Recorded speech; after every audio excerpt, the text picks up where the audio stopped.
Let's go, let's go, let's go. Ladies and gentlemen, what's happening? Welcome to another edition of The Player and the Fan. I am yours truly, David Noel, the player, the coach, and we have the beautiful Miss Quierra.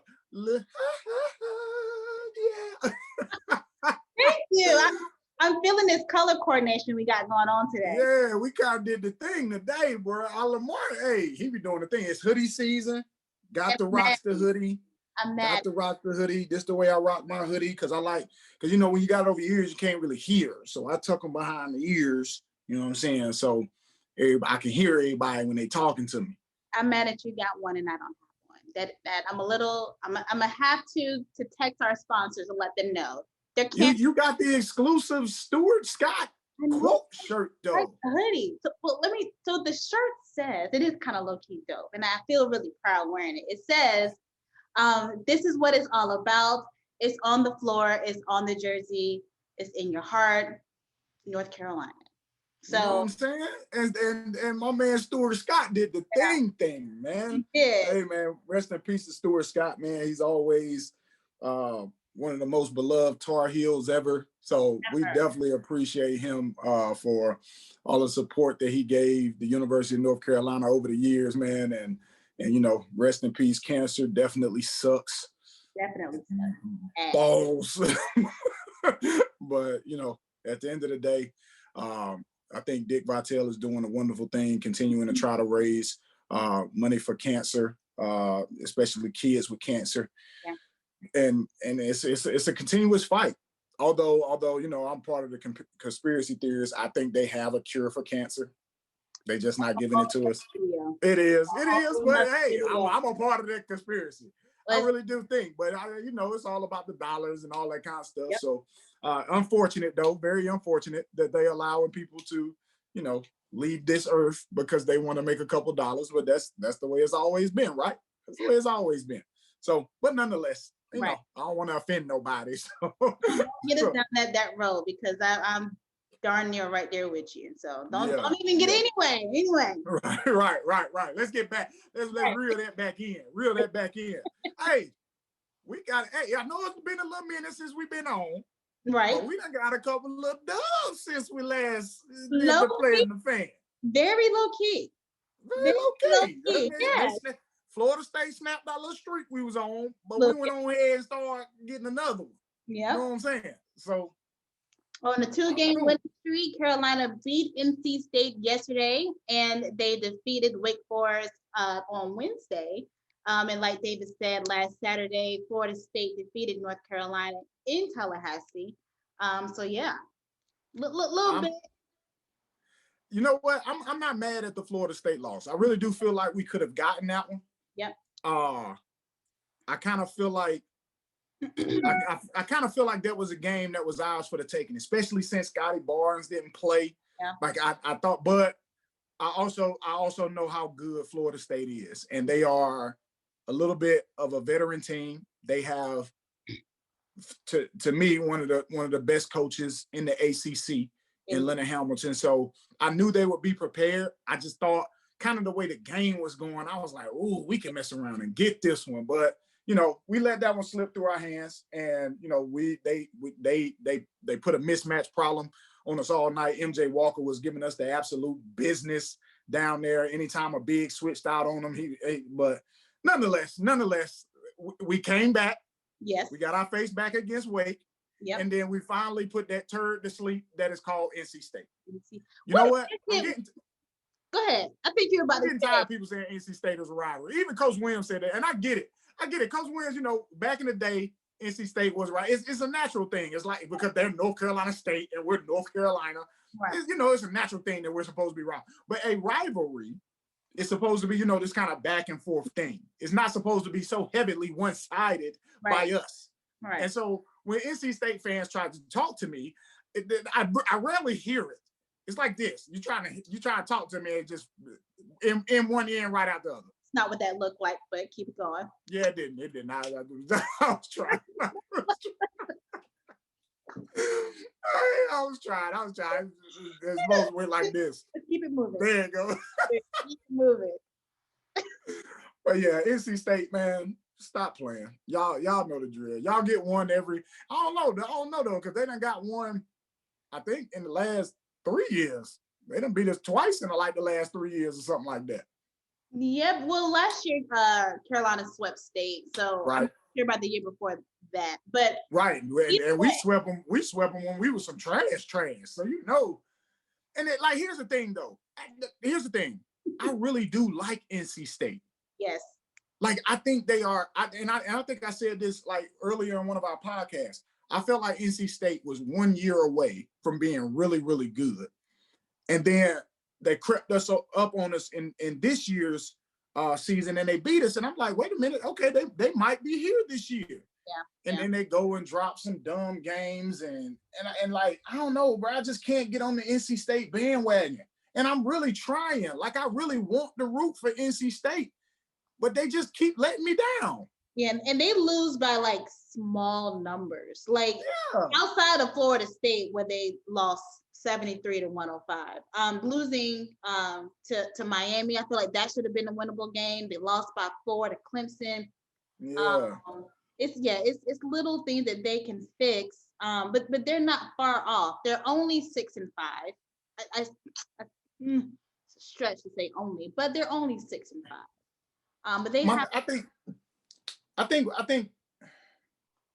maybe I root for them so hard because one, they have a lot of kids from North Carolina that I feel like were top tier guys in the state of North Carolina. Maybe not the 5 stars, but they got a lot of the top 4 stars that were in North Carolina. So I guess I'm rooting for them subconsciously because I don't dislike NC State. I don't like their fans. Their fans are probably the worst, but I feel like NC State as a whole should be one of those teams that are always in the top half of the ACC versus the bottom half because of the talent that they get on a year in and year out basis. And so maybe, like, is it the coaching? Like, I'm a fan of Keats. Like, I like Keats. Yeah. But I'm trying to figure it out now because the way that they played against us the other day, I really didn't see much heart. Honestly, I felt like we kind of punked them a little bit, and I mean that's natural. That's normal. And then I also feel like they get like this one guy who can really, really go. So from like TJ Warren to what's the boy from Fayetteville? Dennis Smith Jr. Like, so like they always get that one guy that can go. And then, but like I don't feel like they've had like a really good team since we were there with your Julius Hodge and your Powell and like all of those guys, right. F. Demov and all those guys, Cam Bennerman. Like, I don't think they've had like a really, really good team since those days. But I don't know. Maybe I could be wrong. I mean, they've made the tournament a few years like inside of this, but I don't know. I don't know what it's about with NC State, man. Yeah, so let's go ahead and look at that win by the numbers of Carolina defeating NC State by 10, 86-76. Carolina had, hold on, we need to get these numbers correct. I wrote them down and I want to make sure I say them verbatim correctly. A couple of really good Carolina notes. For the first time since 2007, North Carolina had 4 Tar Heel freshmen in double figures. And that was Davon Sharp at 16, Caleb Love with 15, Anthony Harris with 10. He is a redshirt freshman, and RJ Davis with 10. And Kerwin was right behind them with 8. Armando Bacot also had 17. So you had 5 Tar Heels in double figures against NC State. And they scored a season high of 86 points. And usually whenever Coach Williams' team scores 80 or more, 9 times out of 10 are going to win. I mean, that's just, it is what it is. And Carolina is 215-9 in 18 seasons under Coach Williams when the team shoots 50% or more from the floor. 215-9. That's insane. We should always, but with this team, we should always shoot more than 50%. You would think. You would think, because all we should be doing is throwing the ball inside. Yeah. Letting them create and then everything else will open up. And now that Caleb is kind of coming along, I'm so happy to see him breaking out of his shell. It for real, like it warms my heart a little bit, because to see, and here's the thing, and this is like coming from a player perspective, to watch somebody who, again, that we talked about, who is that talented, come and they struggle that much, but to be able to continue to fight through it. Some people, it kills people. Like it kills their confidence, it kills who they are as a kid. It kind of just breaks them down all the way. I don't know if this past or these last, like the start of the season, humbled Caleb in any type of way. I don't know him that well to say that it humbled him, but I am happy to see that he was able to fight out of this slump, and become, hopefully, again, it has been for the last 2 games. I really like what he did against Wake Forest, and I really like what he did against NC State. He didn't force much. He got downhill. He got to the basket early, and everything else kind of opened up for him. He didn't make any threes against State, but that's okay. I ain't mad at that. Right. What I did like was he didn't turn the ball over as much. It seemed like he had very much control of the game and the pace that he was playing at. And those are the type of things that you want to see from your point guard, especially a freshman. And like Coach said, at this point, you ain't no freshman no more. You've played in 15 games, so now you know what to expect at the college level. And the fact that he is starting to get that, again, very, very excited for Caleb Love and North Carolina. But to go back to the point, they definitely should be shooting better than 50%, because we should be taking more shots in the paint than anybody. You're right. You're absolutely right. I want to speak on a little bit, because you're high on RJ Davis. And I am. Can you just really just talk about it? I feel like I wouldn't say he's kind of being overlooked. I feel like it's a bit too much of a strong statement, but people are concerned and hype over Caleb and Kerwin, and I get that. But RJ Davis is really coming into his own with Carolina, and it's not being talked about enough. So can you just talk about his contribution to the team so far, and how his game has progressed quietly but effectively? If we look at this team, you will look at Armando Bacot, you will look at RJ Davis, you will look at Leaky Black as the guys who have been the most consistent all year. And I'm sorry, and I will throw Day'Ron Sharpe in there. Yeah. And when I say Day'Ron, I'm more talking about his energy and effort every single game. RJ Davis will be a 4-year guy at North Carolina, and by the time he leaves, you're gonna look at his numbers and be like, dang, boy, he had a hell of a career in North Carolina, because his game is starting to slow down. The game is starting to slow down for him. He's starting to find his pockets, and he's starting to find his niches. And the only thing that's going to help him is he's going to get a little bit stronger, even though I think he has a little bit of a dog in him. I see it on the floor often. He's starting to shoot the ball better. Everything is kind of coming together for RJ. And if we can get him and Caleb to kind of start rising to the top like they are now, if they can stay there consistently, and then we can get the same productivity that we've been getting from Armando Bacot. Garrison goes back to how he started the year as the preseason ACC Player of the Year. If we can get him back to that with the same motor, and now with Anthony Harris coming up, listen, North Carolina can be a very dangerous team come March. And the reason, I don't think they're a national championship team, but they can be if the draw is right, to win a national championship, you gotta be talented. Yeah. You gotta have something that you do dominant. They do that. They have a dominant inside. They rebound the basketball. They are dominant. They have that. You gotta get lucky. So that means we gotta get in a point to where, maybe the draw is good for us, who we end up playing, that kind of deal. And now you see a team that we thought probably was a second round team become a Sweet 16, Elite 8, possibly Final 14. So And then if you get there, you don't know what can happen.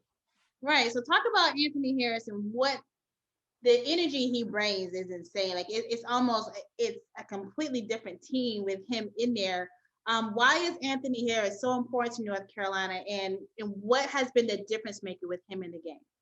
It simply comes down to is one, like you said, it's energy, but it's also a guy who knows the system already, especially defensively.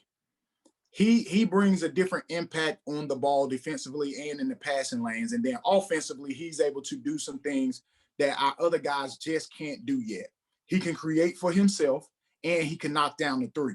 So when you take a guy like Playtech, who gives you the energy, who has the senior leadership ability, but he can't quite get over the hump, Anthony comes in and he gets us over the hump.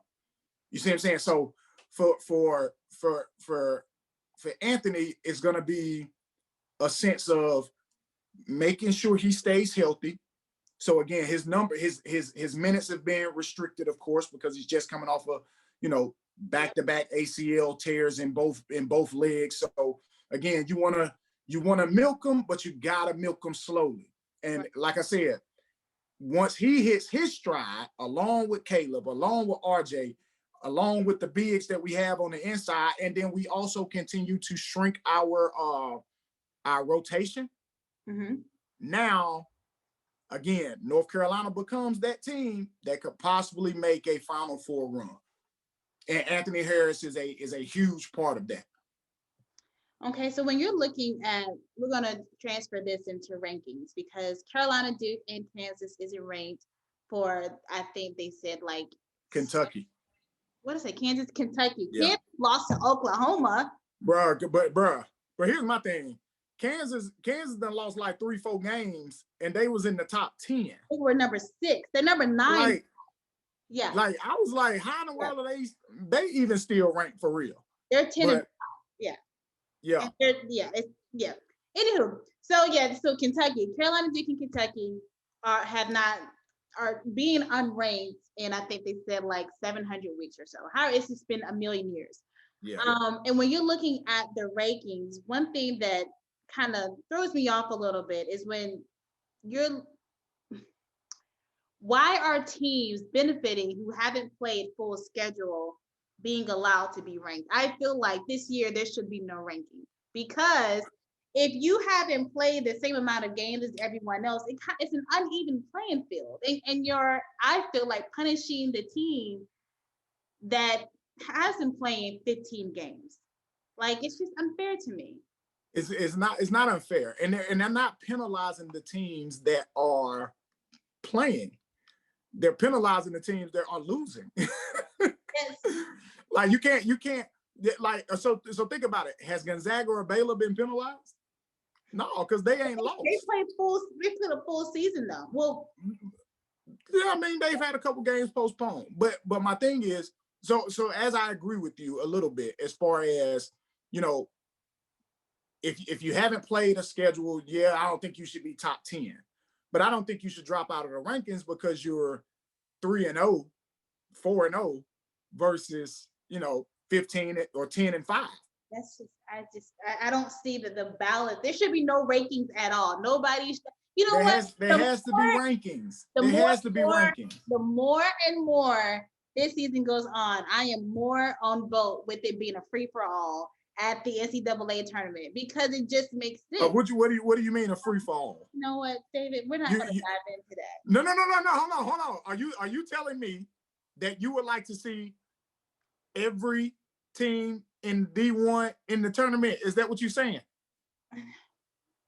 David. I'm just trying to make sure that I'm hearing this correctly. What I'm saying is, because I think that rankings should be out the door, I understand why all teams would be allowed in NCAA tournament. It levels the playing field. It makes it whatever. Because to me, both states should be ranked. Virginia's. We'll touch on this a little bit later, though. But okay.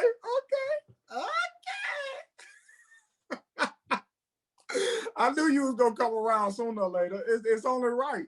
It's only right. I told you for this year only. Why not? I guess. Why not? I guess. It makes sense. It makes sense. And now you know it makes sense. So okay, we'll roll with it. You know what? We're just gonna because we kind of went over a little bit, and we'll discuss our other talking points because we have a special guest. I'm gonna go ahead and bring him on. If you wait 2 seconds. We got a special guest. Ring the doorbell. Hold on, fool. Stop. I can break him on so I can make a transition. Well, I'm definitely not going to introduce. Oh my God. Just not going to. So, David, you have the absolute pleasure because I have resigned from my post on this person. So, David, by all means, please introduce. Ladies and gentlemen, welcome our very special guest. His name is Kenny Can't Get Right Williams. Hey, he played at North Carolina from 2015 to 2009. He is a part of the 2017 National Championship team. Ladies and gentlemen, please put your hands together for the man, the myth, the legend, Mr. Kenny Williams. Welcome. Can't get right. What's happening? What's poppin', man? How you doing? Man, we good, man. We good this way. Hey, our boys kind of coming together, man. Tell us, first off, hold on. Before we get into our boys, tell everybody what Kenny Williams is up to. I know it's quarantine and all that kind of good stuff. And so what has Mr. Williams been up to lately? I'm currently cooped up in a hotel in Texas, getting ready to go to Orlando. I've been here, I think this is my 4th day. We quarantined in Texas, getting physicals and stuff. And then we head to Orlando on Wednesday to get ready to play in the bubble for the G League. So that's what's going on. Yeah. I like it. You excited? Excuse me. You excited about this year's G League season? I know they've cut it tremendously from the 50 games that they normally play. And honestly, I think the only reason we're having a G League season this year, which I'm applauding, is because of the Ignite team.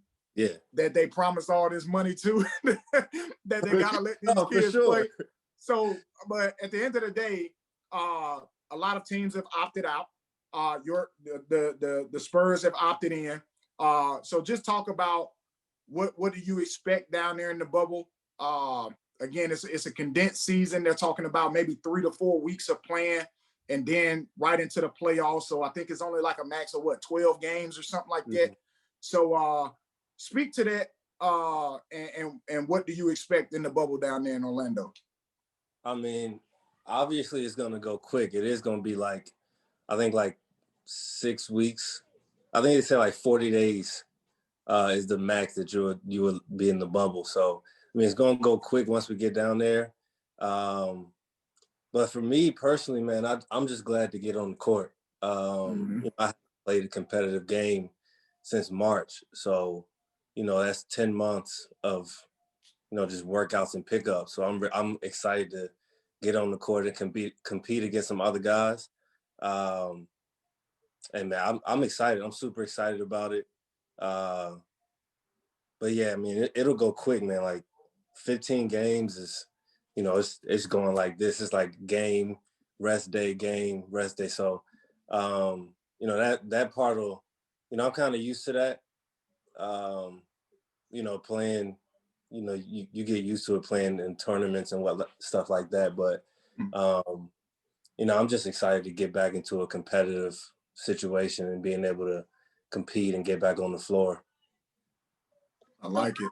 How have you kept yourself busy in those 10 months? What have you been doing? So in April, my dad actually helped me out a little bit before, you know, when they closed everything down and you couldn't leave the house unless it was essential. My dad actually bought me a weight rack, and put that in our garage. So I was able to lift and get a little routine going with my lifting. And then, you know, when they let things open up, gyms and stuff,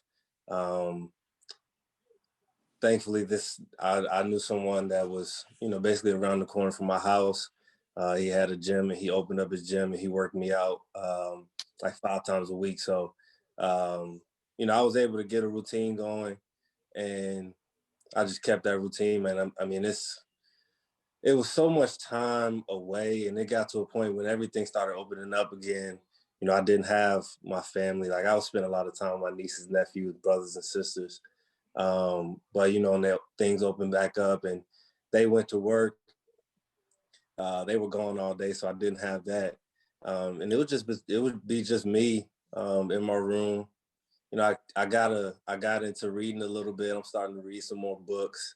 Uh, and then, you know, here lately, this last couple months, man, my relationship with God has really taken off from where it was. And I think that's the best, the best thing for me was just getting that to a place where it's more solid than it was the last couple of years. And that's the thing that I could be most thankful for of quarantine, is just allowing me to take the time to work on that relationship and get that to where, you know, as strong as it's ever been. I like it. I like that. I got a couple books for you too, man. I've gotten into reading over this quarantine as well. So I'm gonna send you a couple books. Hopefully you like them. You just don't count, David. I think. What you say? What you say? I said children's books don't count. I think he's a little bit more advanced than that. Girl, shut up. I got some good stuff for him. Stuff that's gonna touch his soul. You know what I'm saying? So touch his soul, like down deep in your soul. Because that's what Jesus said. He down deep in the soul. And so that's where we gotta go to get him. And these books is gonna help you reach that down in there. Because I'm telling you, like I've jumped into like meditation and all that kind of stuff. And we heard Caleb as we get back into, you know, the North Carolina talk. We heard Caleb in one of his press conferences talk about how his mom introduced him to meditating and just kind of quieting his mind, getting out of his head, and that's how he's been able to kind of play a little bit better. He saw himself playing better, and it started to come to fruition for him on the floor. So as you have been quarantining, and I'm sure you've been able to watch a few of the games that the Heels have played. I actually saw you at a couple of practices for the Tar Heels. So just kind of talk to the fans now just about how you've seen this team grow and what are your expectations for the Heels going forward. You know, they've grown a lot, especially the young guys. And early in the season, that's what I was trying to get people to understand. Like, you know, we're playing out of our top 10, 6 of them are freshmen.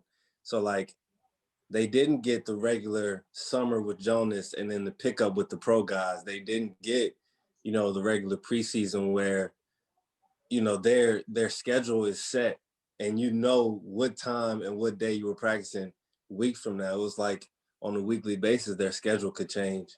And then they didn't get scrimmages, they didn't get exhibition games. So it was gonna be a bigger learning curve for these guys. And here lately, I've been telling people, you know, around this time is when you would just be starting ACC games. So for them to jump straight into ACC games that early is going to be that much more to learn. So to see them come around and to see them start to put it together, and you can see them see the game a little differently. I think that's so good because, you know, I'm gonna talk my trash to everybody I come into contact with. No Like, question. I'm gonna talk about North Carolina basketball, and people coming at me, oh man, I don't think they're gonna be as good. It's just gonna be like last season. And now, you know, those same people don't want to pick up the phone when we practice our wins. So you know, it's good to see, man. It's not just for me, but for them, because I know, you know, I know how hard it is being a competitor. You want to go out there and put your best on the court. So you know, I'm happy for them, especially the young guys, and seeing them get it going is good on my end. Well, talk about your journey to North Carolina and what that was like. I've heard the story, and I've been fortunate to have been able to pretty much cover your entire career at Carolina. That very much tells my age, but She old as that thing. She wow, been on the Kennedy train since wow, it wow. I know I'm since old. it pulled up to Tar Heel Station.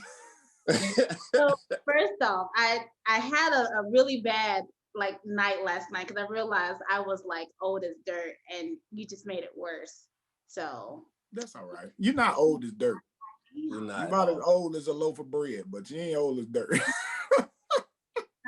anyway, that's another video. So yeah, just talk about your transition to North Carolina and your decision making going into it. I know you had another school in mind, but you chose North Carolina. So talk to us a little bit about becoming a attorney. Um, yeah, so I mean, everybody knows right before my senior year, I committed to VCU.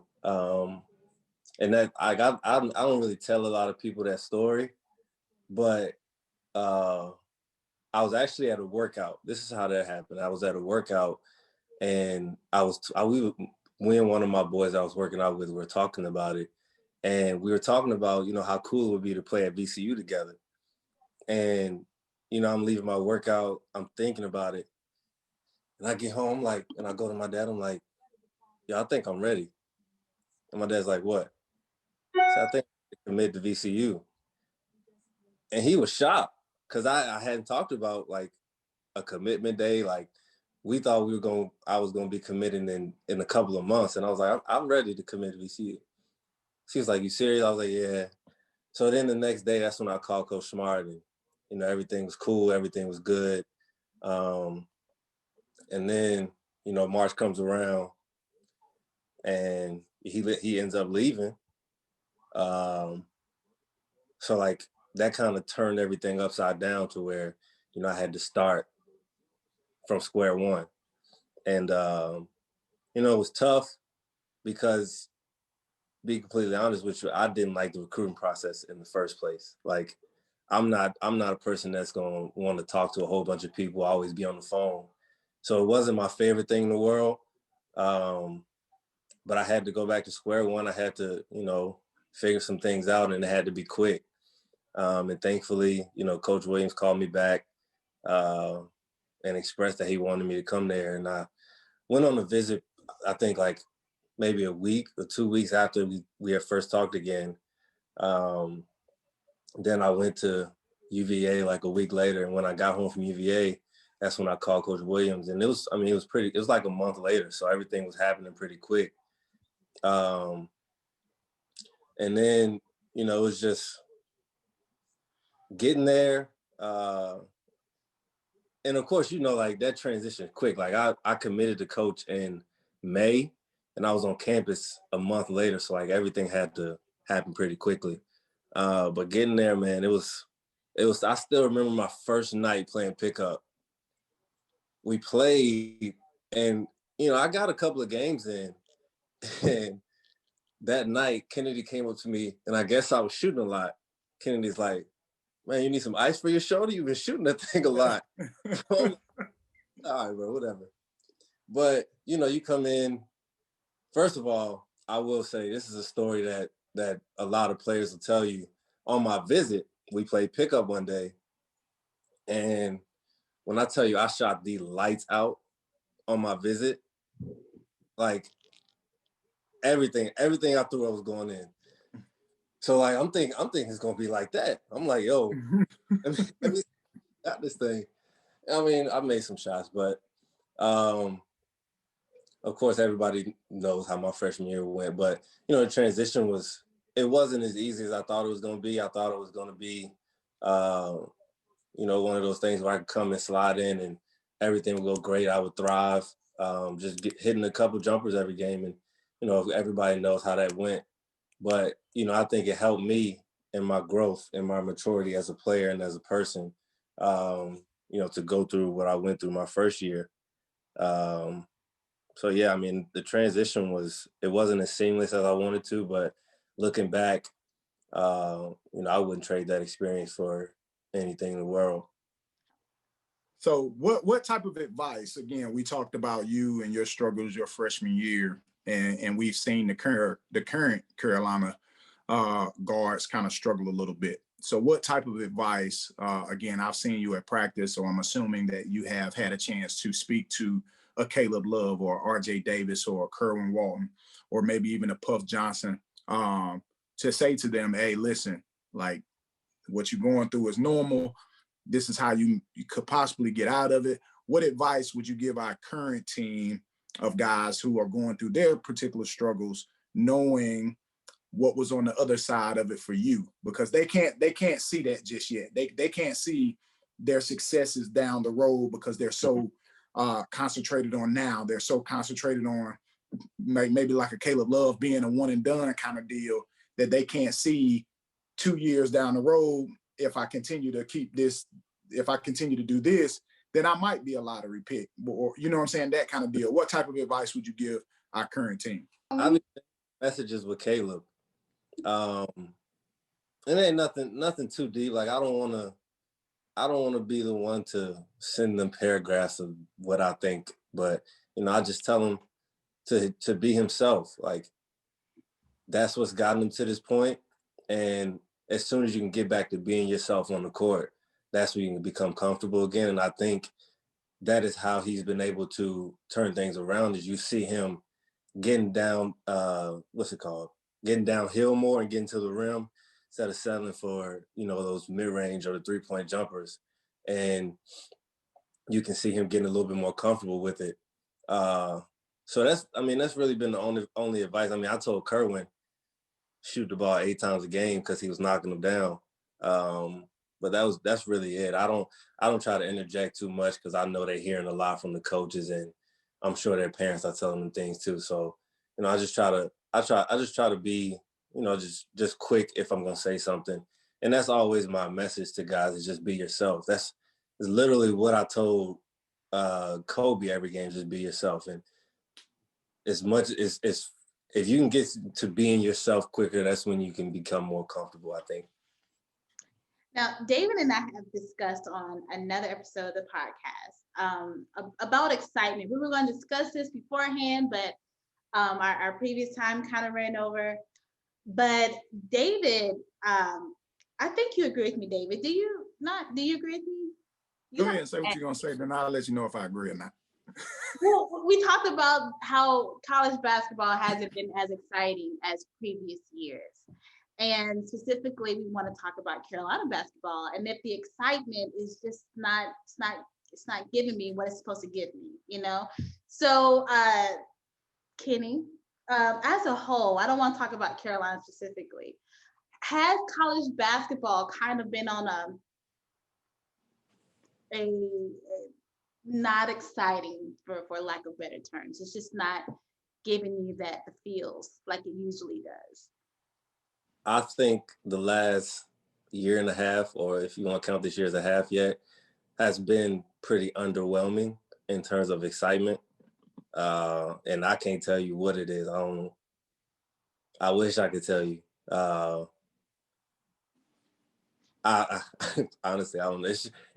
I do get that feeling of, it's just not as high level as it once was. And I don't watch a ton, but I'll sit and watch some games, and I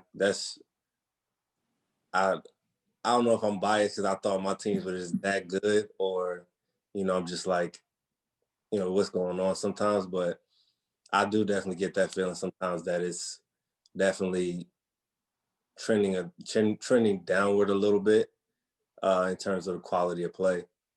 So let me ask you this. Let me ask you this. So do you think? So again, as we talk a bit about the excitement, there, of course, this particular year there are no fans in the stands.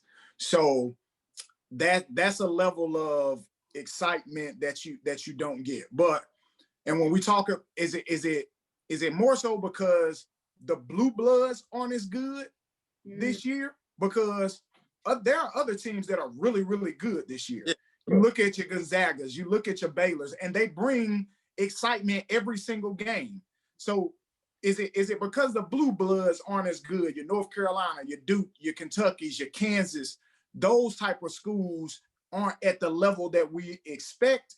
And so it's forcing us to watch other teams, other basketballs. Villanova is really good. We got teams like Rutgers, who hadn't been good in the past, who is good this year. So for me, like as I hear this excitement thing, I think everybody's more concentrated on their particular team. North Carolina, no, they don't give us excitement this year, but Gonzaga does. For sure. Kentucky doesn't give us excitement this year, but Baylor does. Duke doesn't give us excitement this year, but Texas Tech does. You see what I'm saying? So I think it's more so of, instead of us looking at it as a whole collectively, as far as college basketball is concerned, and we're so focused on, or we're so used to these particular teams being this good and everybody else being like this, that this year, these teams, the teams that are out here are good, and the teams that we normally focus on aren't as good. I think that's kind of what it boils down to. And that's just my personal opinion. I think now that you bring that up, I think that's definitely what it is. It's like, you know, because I'll speak from my perspective, because, you know, these marquee matchups aren't, you know, top 10, top 5 matchups. I think that's what's making it harder to be excited about it. Like, I'm sitting here thinking, you know, we play Duke on next Saturday. Yeah. It's no telling if either I don't think either team's going to be ranked, and that'll be the first time that's happened in literally years. So like we may be ranked though. I'll say that. I think if we can beat Pitt, if we beat Pitt, and then depending on what happens with Clemson, if we play that game, I think we could be ranked. No, the rankings come out tomorrow. That's what I'm saying. Oh yeah, and that will be Saturday. But what's the day? Dang. The day. Yeah. You still have a whole. No, that'll be 2 weeks, because we don't play them until the 6th. We have 2 weeks. That'll be 2 weeks. Yeah. Are y'all sure? 2 weeks. Yeah. We don't play them until the 6th. Yeah. Are y'all sure? Positive. All right. Okay. I'm just making next week. I'm just making sure. I thought it was this coming Saturday. Well, it's next week. Yeah, it's not this coming Saturday. It's the following Saturday. Yeah. Okay. Yeah. But like, yeah, I think that's what it is, man. It's like, you know, I'll speak from my experience. The last time we played Duke, it was like, what was it, like 3 versus 5 or something like that. So like, those are the matchups that you look forward to. And I think that now that you don't have those teams, college basketball is better when the teams who are supposed to be good are really good. So, and that's what makes it a little bit harder now that you bring that up. But okay, so do we blame that on the recruiting classes that have come in? Like, is the talent level that I guess dire, or the talent level coming out now isn't as good as it once was in the past? Because remember, like the last class, what you had Kobe Whites, you had Nasir Littles, you had Zion Williamson, you had RJ Barrett, you had Cam Reddish. Like, you had all of these big time names in the ACC, and then now, you know, like the highest ranked freshman in North Carolina was Day'Ron Sharpe this year at what, number 12, I think it was. Yeah. You know what I'm saying? So, and no, as much as I love Day'Ron Sharpe, like, he's not Zion Williamson. Mm-hmm. So, and even Cade Cunningham, who is the number 1 player in the nation at Oklahoma State, he's not bringing the excitement that Zion did, or RJ did, or Cam did, or even a Kobe or a Nasir. You know what I'm saying? So is it that the talent is just not there this year, and the teams that we saw who weren't as good like 2-3 years ago, their freshmen have become juniors and seniors, and now we're seeing the older teams look better versus the one and done teams? Man, it's so hard. It's so hard to speak on this year, because everything's so weird. Like you got to figure it out while still trying to figure out how to play their game in whatever system they're in. Right. So, you know, that's kind of during some dudes also. I don't know what to blame it on, man, to be honest with you. I guess it's kind of hard looking back, the amount of hype that Zion brought, it's hard to follow that. Yeah, he's in a class of his own for sure. Yeah. So when I say a Zion, it's not necessarily speaking to like, because he's in a class of his own by far. But so if you take Zion out, but you still RJ Barrett still has that class, you know what I'm saying? That class in general is hard to follow that because they had so many guys across the country.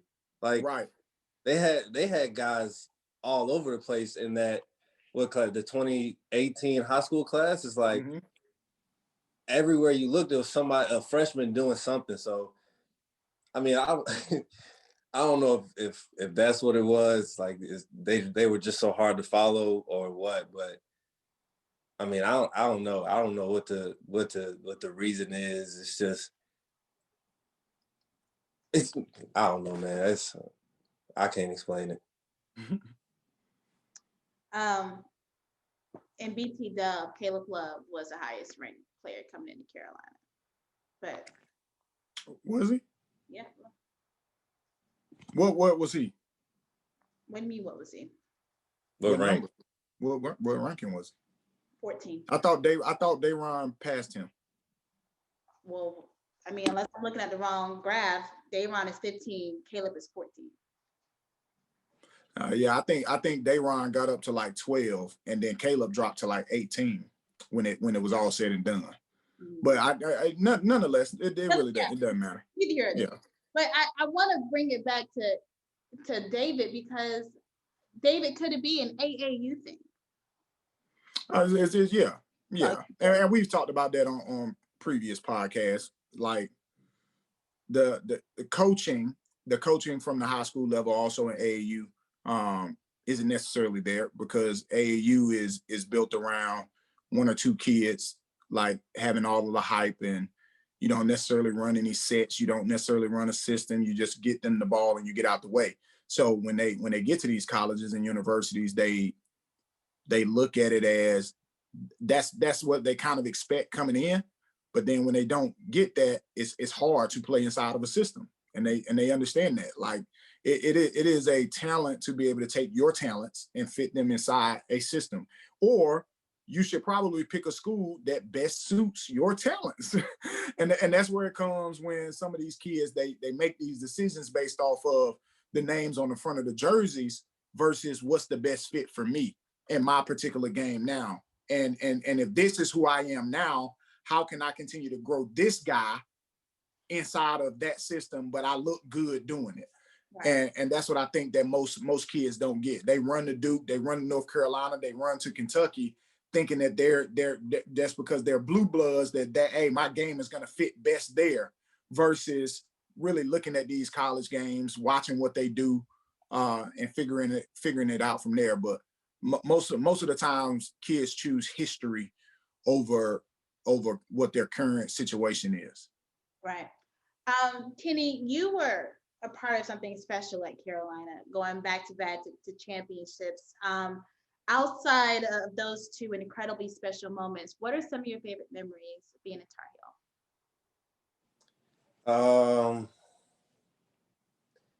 I think the wins, the last two wins at home against Duke, and not just because I played well, but because of the hype that those teams brought in, and nobody really, well, my junior year, nobody thought we were going to beat them at all.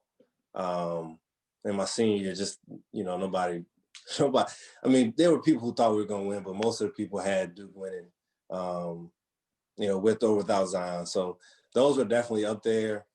But if I'm being honest, one of the, my favorite memories were always like road trips, especially in tournaments, because you were able to spend a lot more time with the guys and, just bond a little bit more, because you're on the road for a week, almost. just with the same amount of people or the same people. So those are always the ones where, you know, those are the memories that you hold on to a little bit longer, just because, you know, everybody's just around. Everybody wants to have a good time. You're with your brothers.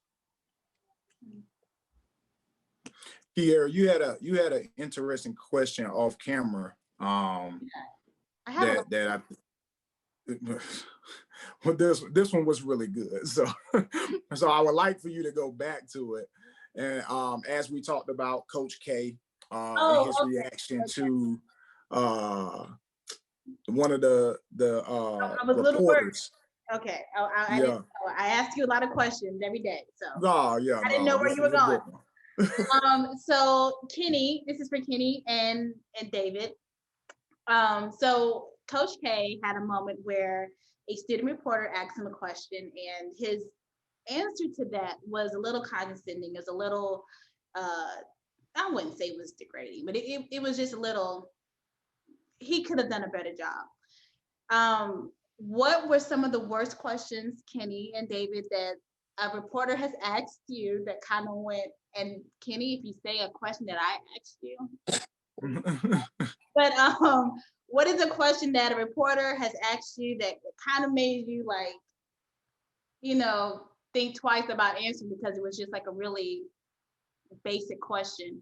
And on top of that, how can media approach players better to get better answers out of you that, you know, that makes you want to answer them? And if you want to use a question for me for that example, by all means. I'm gonna let you tackle this one first. Can't get right because I yeah, you tackle this one first. If I honestly, I don't think there's a question that's made me look at like that's made me think like, why are you asking me this? If I feel like if it was, it would pop up in my head quick. But the fact that I had to start thinking about it, I don't think there's any one. I'm sure there has been something where I was like, are you really asking this question right now? I just can't think about it. Because me personally, I mean, I didn't care about that kind of, when I was talking to media, I tried to have a little fun or as much fun as I could. But in terms of, you know, questions that, or tips or questions that people can ask, I mean, so sometimes media people do try to get too much into the locker room sometimes.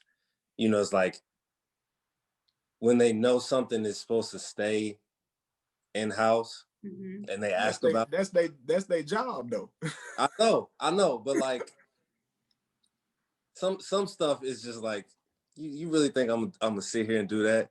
Like yeah. I'll use an example. I saw this video a couple weeks ago. And they were doing their job, of course, trying to get a headline. But somebody, y'all remember Joel saying NC State wasn't a rivalry, right? So somebody asked B-Rob about that, like as a bait question. Mm-hmm. And B-Rob's like, y'all not about to get me. Like, there's some bulletin board material. So like, I mean, that's their job. I mean, I guess they trying to get their headline, but you know, it's definitely some things that I feel like media members know are in-house things, and they still ask. I guess no, I guess they might bait some people into saying something, but you know, me personally, I process what people are saying or what people are asking before I answer. So, like, I necessarily wasn't a fan of questions like that. So for me, I was like Kenny. I don't think I've had any questions that made me go, you know, like, why are you asking that? I tried to have fun, as much fun as I could with the media as well. Like when the media asked me a question, I answered it. Most of the time it was very political.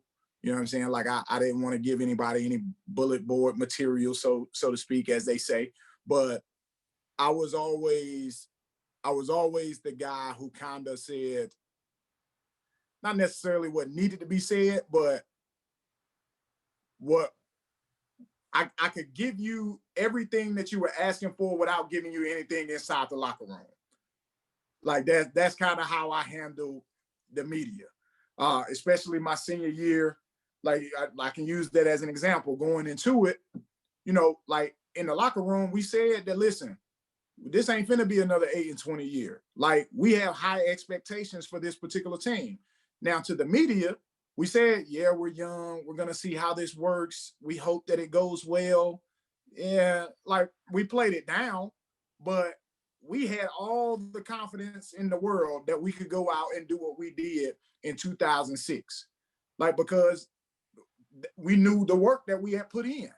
So the media didn't see the work that we had put in, but we did. We saw us running all of these 33s. We saw how many, even after 33s, we would go and play pickup. We would get workouts in. We stayed in the weight room, that kind of deal. So when it came to the media, yeah, we played us down because we had 6 freshmen coming in, and it could have been a tough season for us. But behind closed doors in the locker room, we had all of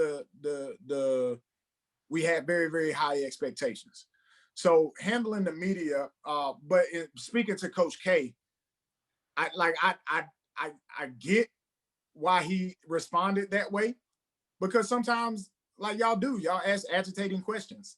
Y'all ask questions that you be like, bro, why are you even asking that? Sorry. Alexa, stop.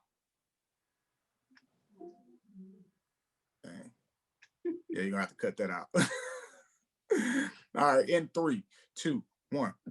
Going back to Coach K, like, I think he's again, sometimes the media can ask agitating questions.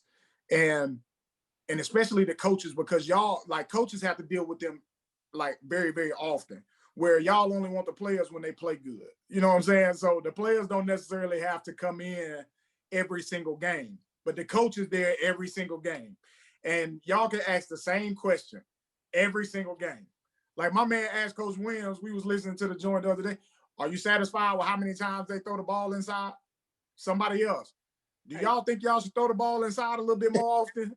So like it was the same question, just asked differently. You know what I'm saying? So I do think as media, you can listen to what somebody else says. And if that was your question, just in a different way of saying it, man, mark that shit off your paper. Like, mark it off your paper. You ain't got to ask that. He just asked it.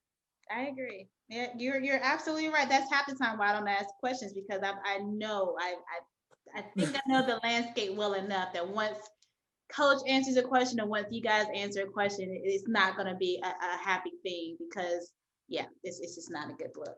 I do want to say that in a press conference, because David, I want to see how you guys handle people, or freshmen coming in, or anybody coming in, how to handle media as leaders of the team, because coach actually said that David Anthony Noel III was the best leader that he has ever coached. And that was just so random, because I was not expecting to hear David's name in that press conference. But he literally said that David is one of the best he's ever coached. And this isn't the first time that coach has ever said that about you.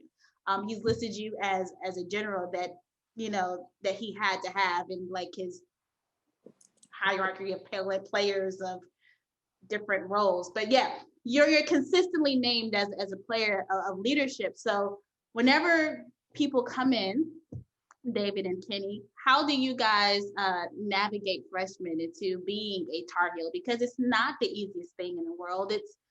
It's difficult wearing that jersey and the responsibility that comes with it, not just when you're, you know, in school, but afterwards, because it follows you everywhere. For me, and again, I definitely appreciate Coach, you know, having those sentiments about me. For me, every day I try to lead by example. Like, I tried to be the first one on the floor. I know it's cliche, the first one on the floor, last one off kind of deal, because I needed to show the freshmen, like, hey, look, if this guy is going to stay here and do this, and he's, you know, the senior, he's been here before, then maybe I should. Like, I can remember, like, coming back later on after I had left, like, guys not playing pickup and little stuff like that. That never happened when I was there. Like I told you, like, we finished our conditioning test, 12:33s, and we played pickup afterwards. because I said, listen, if we're going to be in the type of shape that we're going to need to be in this particular season with this particular team, we're going to have to be in great shape. And so after we finished our conditioning test, we played a best of five, seven best of five games, and it was just us. And so I think little things like that kind of brought us closer together. It kind of helped us understand, all right, listen, we're going to have to be at a different level in order to compete on this level. And especially for the freshmen understanding that. Now, mind you, I had Tyler Hansbrough, Marcus Ginyard, Danny Green, Bobby Frazier, Mike Copeland. Like it was a very highly talented class that came in that particular year. Now, the best part about that class was they were willing to listen. They were willing to listen to everything that I had to say. And so they made it easier for me. Like I didn't have to yell and cuss. And it was, if I did, it was, hey man, come on, pick it up. Let's go. We got to do this. Get it done. And they would get it done. There was really no back talk. There was really no back and forth. It was more so, all right, Cap said, let's get it done. So let's get it done. You know what I'm saying? So it made it easier for me to lead. When you know how to follow, then it's easy to lead. Because before that, I felt like I was a follower. I felt like I had to follow the footsteps of Jawad, Raymond, guys that were ahead of me. And because they laid that blueprint for me, I was able to lay that blueprint for the freshmen, and they were able to carry that on for years to come. That's why they won a championship in 09, isn't it? It's because yeah, it is. I mean, yeah, it is. It is. Yeah. I took my own horn. Two. Shit. You know what I'm saying? I mean, for me, it's kind of the same where, you come in, you got older guys that you don't have to be the leader. You can just sit in the back and let them handle their business or do what they got to do when it comes to leading. But me, especially my senior year, I really had to, somebody was going to have to be the vocal leader. And it wasn't really going to be Luke, wasn't really going to be Cam. So it kind of fell on me, which I was okay with. But it kind of taught me a lot about leadership. And, I had to figure some things out. Like me, when I'm on the court, if I have to say something, I'm not necessarily gonna say it in the nicest way in the heat of the moment. But I had to learn that, if I'm gonna do that, if I'm gonna yell, cuss at somebody, then off the court, tell them, let them know that, how I say it is not key, and it's what I'm trying to say. And explain it to them in a less fiery way off the court. And that's the big thing that I had to understand is, I was gonna, people weren't gonna like the way I said some things, and I would have to have conversations with them. But I think the thing that made it a lot easier for me was the fact that, or the way I played, I think. Like David said, it's, I try to lead by example also, and me leading by example is going out there and giving everything that I had every single day. Not caring about my body, just trying to go out there and win, because that's what I was trying to do. And when guys see that, I think it's easier for them to be like, well, he's doing this, and he's yelling at me for, I guess, not doing the same thing. And I can change a little bit, because I wasn't gonna sit and yell at somebody for not doing something that I wouldn't do. It was always something like effort or getting on the floor or something like that. So, I think the way that I played kind of backed up what I was talking about, which made it a little bit easier for them to receive the what I was saying to them. But yeah, I mean, it was a learning process, and I thankfully had some guys who ahead of me who showed me how to do things the right way. But yeah, I think that was my biggest adjustment coming into, being thrust into that leadership spot, is figuring out how to do it the right way and how to get through the guys to get everybody on the same page and everybody to play as well as they can every single day. Question, Kenny, why is the 2017 championship better than 05? Better than 05? Is it better than 05? Are you going to be the one to say that it's not? No. Okay. Well, I thought you were going to be the one to say it, but you know. What? Are you serious? I No, I mean, it would be a dogfight. Like, only laugh because David always. hey, look, I will say, no. I will say, the talent on 05 was ridiculous. The amount of talent they have is ridiculous. But we did have some competitors, bro. Like, y'all can laugh, but we had some competitors, and we wouldn't have just got blown out now.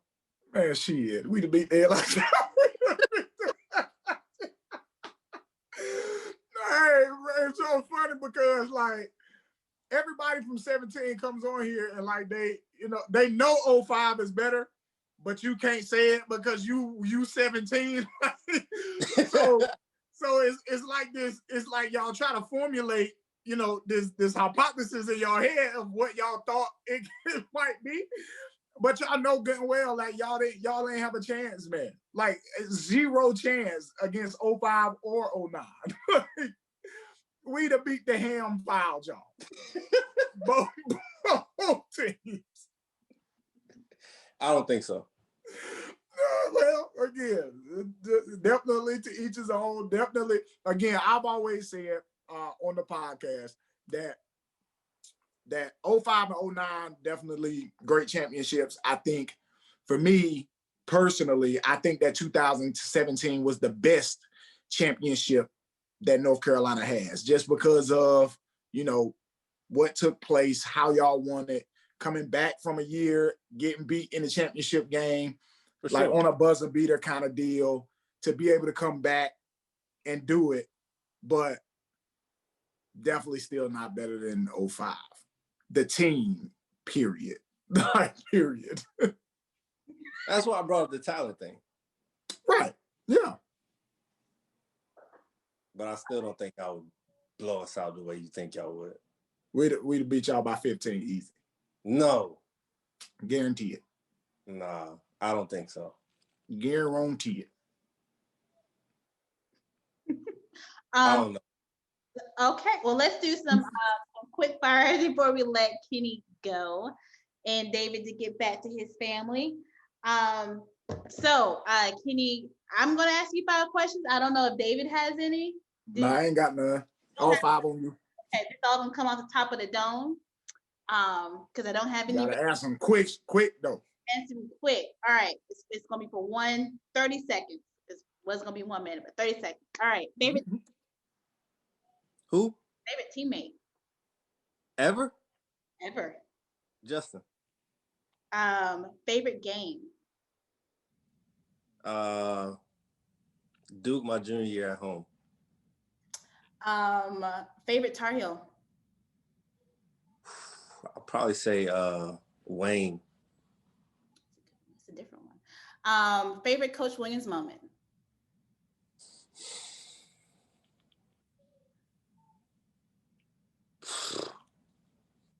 I don't know.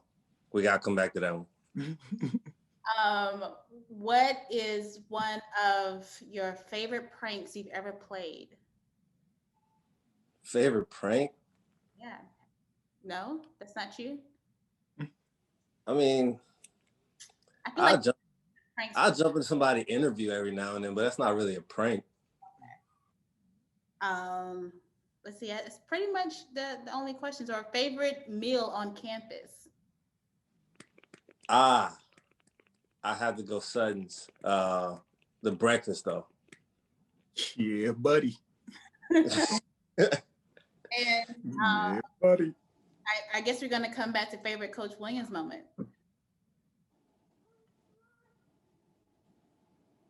I don't know, man. That's a good one. It's a good question. I have those from time to time. She said that every time somebody say she got a good question.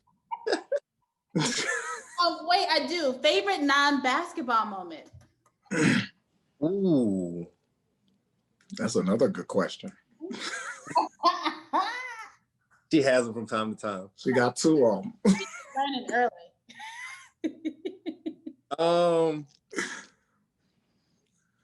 I think ooh. I think one of the first things that came to my mind, I'm gonna give you two. The first one, the first thing that came to my mind was us revealing the black jerseys actually my freshman year at late night. I thought that was pretty cool how we did it in the middle of a dance. And then this on the academic side, I had a 8 to 10 page paper, single space. Wow. And I got like a 95 on. You couldn't tell me nothing after that.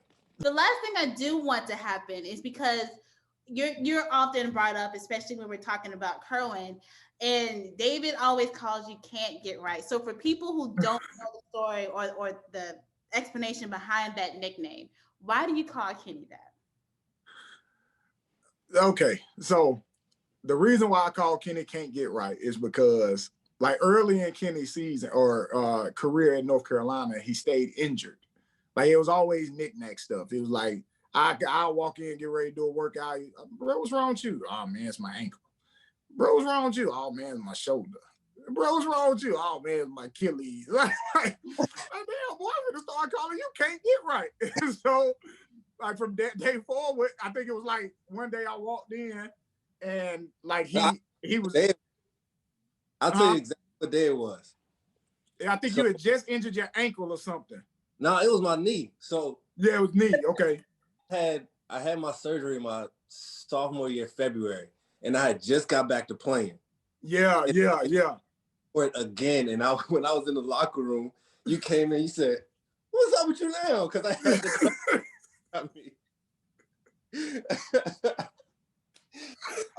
to.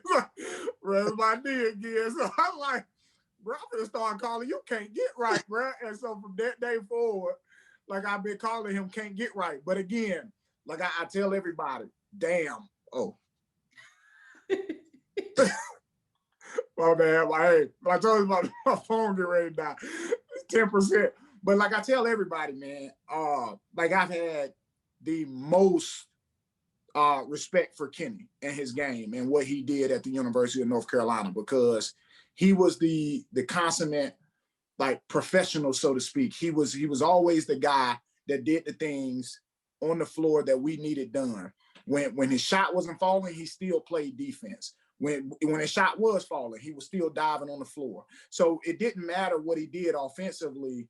The days that didn't take off was his defense and his energy every single night. And so that like you can't do anything but respect that. So like the can't get right is really, a joke between us, kind of deal. But at the end of the day, like the utmost respect for what Kenny did at the University of North Carolina. He's a national champion. He'll forever go down as one of your favorite Tar Heels, especially in recent memory. So like hats off and applaud to Kenny Williams, aka can't get right. I appreciate that, brother. Always, man. Well, that's it for me. It's always a pleasure to see, as I always say, to see David's bond with different Tar Heels in different ages, from Jawad to you or just to whomever. It's always so. It makes my heart just happy to see this. Wait, it's not a brother. She still don't understand that this is a family. So like she'll get it one day. She'll get it one day. For me, because you hear about it, but to actually see it, to actually witness it, it just makes my little black heart happy. And yeah, so absolutely. North Carolina is a family, and this is what we do on a consistent basis. That was actually one of the things I thought that was cool about that little clubhouse room we do, is that people really see up close and personal what we talking about in interviews and stuff like that. So I thought that's Yeah. a cool element of that little thing we got. Yeah, absolutely. And shout out to Quierra and B-Dot for putting it on. The Hill House on Clubhouse. It's Kenny and Brandon room as well. They're in there, Yeah. just there half the time. So this is Yeah, I'm only coming in on the weekends because y'all be talking too much for me. my bedtime be at 8:30, bro. Y'all tripping. But yeah, it's definitely a special room, and we're incredibly grateful for Kenny and Brandon to consistently be there and answer so many questions, because it's there's a lot of them. And yeah, you definitely get an inside look behind the curtain a little bit in that room, and I'm thankful to be a part of it as well. So y'all keep it going. Hey, shout out to our sponsors. All the more clothing. Hey, boy, you did your thing on this, boy. I like it, boy. My shirt And Vito. Vito of My Canvas on Tees. My Canvas on Tees. Hey, we definitely appreciate y'all, man. Hey, y'all see the link and stuff at the bottom of the screen? Oh, Go yeah. check them out. Yeah, she gonna pretty it up for us. You know what I'm talking about? Hey, that's it for the player and the fan. And you know how we do. We holla.